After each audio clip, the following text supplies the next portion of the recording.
help. Come on, come on. Don't be saying this. You inside the church. Oh, I had to let her know. Honey, God is omnipotent. He see me in this church. He see me in the parking lot. He see me at home. So whether I cuss this crazy ass lady out at the church, in the parking lot, at my crib, at the mall, he see what I'm doing. So I can't hide from him. So I'm just gonna let her ass know right here and right now. Watch your mouth inside these church walls, because honey, everybody ain't like me. I'm a heathen. I'm the church heathen. And I'm going to let your ass have it anywhere at any time you try to give it to me. Needless to say, that was not my greatest moment. But at the same time, that was a personality trait that I felt like, okay, Alicia, sometimes you just go too far. And I knew I had to adjust those kind of emotions. I'm good people. And that's what I love about myself. I'm not going to never let what happened to me over these past 3 years happen again. I'm never going to let what a bunch of other people think about me make me determine the quality of me, or let them make me feel like I'm less than what I am, or let me think that I'm the only one in this world that's making mistakes. I think about celebrities all the time and the trauma that they go through. And I honestly can't even imagine the bad shit that I've done in my life if it was put out on Front Street, or if it was put out on even Facebook or anything like that. I can only imagine the embarrassment that I would feel and how hard it would be for me to face the public after I did something I didn't have no business doing. That's hard enough as it is. But what I'm not going to let people do is let my mistakes define me. I have to take a real good look at myself. And the first part was taking a look at the bad. And I did that. And I picked out the toxic shit that I knew that I wanted to change. And some of the toxic shit that I do, I use as a survival mechanism. So I'm keeping some of it. But for the most part, I am one of the most laid back, chill people you have ever met now. And a lot of y'all that know me know y'all would have to see it to believe it, but it's honest to God true. I do have to attribute a lot of that to my medical marijuana doctor, my medicinals that he has prescribed to me. I'm trying to tell you, when I tell you that medication gives you the ability to give 0 fucks. I mean 0. And I'm not condoning marijuana uses for anybody. I'm just glad that I have the medication to deal with my mental health issues, because I'm telling you, it has changed me into a whole nother person. We're getting me pissed off at this point is hard to do. I have even been pissed off at points, and I try to make myself upset about the situation, but I was just so euphoric that I couldn't. It wasn't in me. Let me give y'all a perfect example. People that know me will be really proud of me in this story. I don't know if I've told the story now, but y'all will be really proud of me. So during the Christmas season 2021, we decided we was going to go ahead and do some Christmas shopping. So we have these big giant outlet malls. So what we typically do is we drive up there. Everybody pretty much knows what they want to buy somebody, and we disperse. This year, I wanted to buy my husband some UGG shoes, and I wanted to buy him some UGG shoes because their slippers have this really comfortable inside, and his feet hurt all the time from working so hard. So I go into the UGG store, and I spot a pair of UGG shoes that I like. So I pick up the UGG shoes to get further inspection, and the little white lady standing next to me says something to the effect of, "Now you know I was looking at those shoes first." Now, I'm euphoric. I'm so euphoric at this point that I don't even think the lady is really talking to me. I'm like, she couldn't be talking to me, because there's no way she can really think that I knew she was looking at these shoes. I just didn't think it. But then after further inspection and a couple of more minutes of standing there, she continues. "Now, I just want you to know that if I decide that I wanted to buy those shoes, I'm going to need you to politely put those back where you got them from."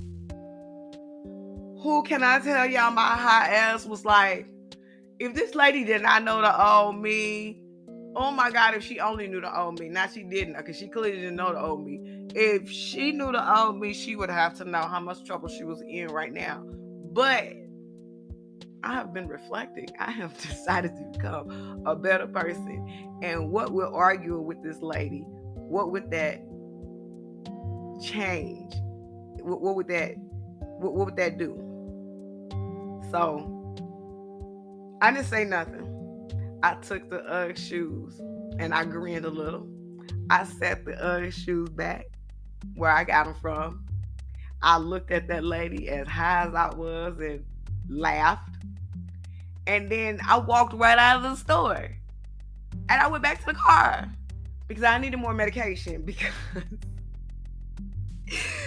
clearly the pressures of shopping during Black Friday in Orlando in the outlet mall was not the scene for me. I had to get the hell up out of there. Like, this lady really did not just do this to me.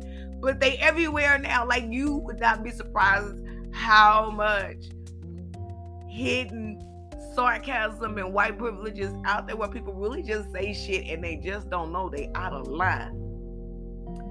I just left it because I know the old me.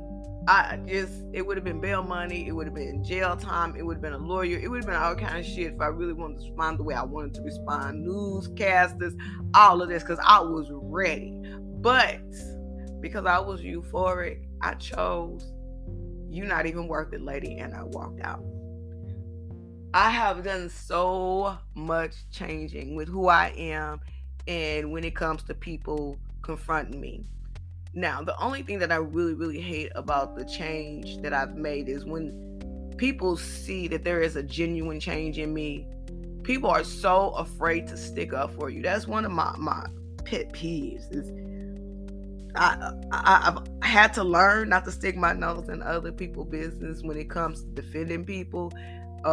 I've done it a couple of times, just out of nowhere. Just, you're not finna whoop on the underdog, but you're not just finna say something to my friend.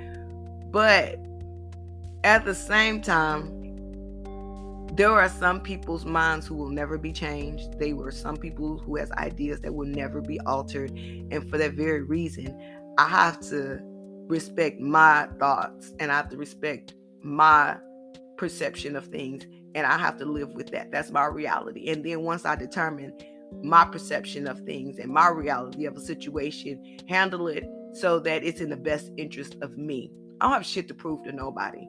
I don't try to explain myself to nobody no more. I don't try to tell them about why I act the way that I act. I don't excuse myself anymore. I don't apologize for myself anymore. None of that. Because no human on this earth is perfect. Your ass got flaws just like everybody else do. My flaws may be worse than yours. My flaws may be bigger than yours. Regardless, we all got flaws. And the last thing I have time to do is dictate or preach to you or give you all this wonderful advice about what the fuck is wrong with you when I'm still trying to figure out what the fuck is wrong with me. So I leave you with this. This is one, I ain't gonna say leave you with. This is one of the most important aspects that I've taken away from this. And I say it every episode. I can't control nobody but myself. And with the fact that I can't control nobody but myself, I take the time to think about the things that are said and done to me before I respond. And as long as you keep your 6 feet, and as long as you keep your hatred and whatever you think of me away from me and not bother me with it, that's not my business. I don't give a damn whether I know how much you like me or not. If that's how you feel, baby, that's just how you feel, and I'm with it. It ain't gonna change the money in my pockets. It ain't gonna change how I live my lifestyle. It ain't gonna change shit about me, what you think of me. And I've decided I'm gonna stop letting what you think about me change how I feel about myself. I am an amazing, beautiful, fun, outgoing, glass half full type of female. I love life. And I be damned if I'm gonna let the feelings and the emotions and the problems or others of what they think of me alter the best parts about me that I have hidden and buried, so busy trying to defend myself or explain myself to people who honestly don't give a fuck sometimes. So I do me. I don't care how crazy being me is. I don't care how wild being me is. None of that. I take pride in the fact that, oh, that's our session for today. I'm gonna finish this last little part. I take the time and just make sure I'm okay with the decisions that I make about how I respond, who I am, and the things I do to either, deflect the argument, reflect on the argument, engage in the argument, any of that. I take my time to make sure that what I do helps me to sleep at night. I'm not going to say that any of the things that I've done in the past, even though they were not the greatest things, stopped me from sleeping at night. But I also have to put out there that I also thought that shit was okay. And once I learned that some of the things that I was doing was not okay, I had to take a hard look. And a lot of that stuff made me cry because it made me realize I'm not as good of a person as I thought I was in some situations. I'm good people, but sometimes I let my emotions get the best of me, and I need to stop doing that. And I'm working on it. I got control of a whole lot of it, but I still got a long ways to go. I love my little circle of friends, because my little circle of friends accept all 5 of the crazy ass personalities that I got living with inside my body. And when I say personalities, I'm not schizophrenic or I don't switch from one person to another. It's just that I have decided there are certain personalities of myself that I have to put in certain situations to make sure that I survive with the appropriate responses. For instance, if I go to a dinner party, that's one personality. If I'm hanging with my girls in Indiana, that's a different personality. If I go to East St. Louis and hang out, that's another personality. If I go to Indianapolis and I hang out, that's a different personality. If I'm going to a business meeting or I'm going to a business function, that's a different personalities. These are not fake people. These are the people that I have accustomed to adjusting to the different situations that life brings before me. I don't have to act ghetto all the time. It's not appropriate in the office setting. It's not appropriate in your kids' football sessions. There's a lot of places that it's just not necessary. And what we have to do is we have to decide what we can do better about ourselves. And my biggest thing is, as long as you don't put your hands on me, I'm good. I don't even respond as harshly as I used to when I respond to people, because even some of the words you say to somebody can cause them to come back and blow your damn brains out. The rage, I didn't even know it was a term. Raging is now a thing, and it's even from playing video games, raging. I don't want to be a rager. I want to be EJayShonte. I want to be a good person. I want to be somebody that makes a difference in this world. I want to be somebody that is better than that person that thinks the worst of me. That's who I want to be. That's what this show is about. That's what my change is about. That's what my mental and my physical health recovery is about. Being a better me. Okay, I'm getting off my soapbox, y'all. I'm getting off my soapbox. Okay, but I'm going to leave you with this. I'm not saying that this was an easy trail for me. It took me years to get to the point to where I am now. And I'm not going to say whether it is a easy or hard trail for yourself. But what I am going to say is that the trail that you've left of the person that you used to be is still there. So you are going to have some stripes trying to change to be this different person once you decide what you want to change about yourself. Don't let what people knew about who you were fuck up where you trying to go and be this better person, because who you trying to become is what you're doing to prepare yourself for that next level of what God has in store for you.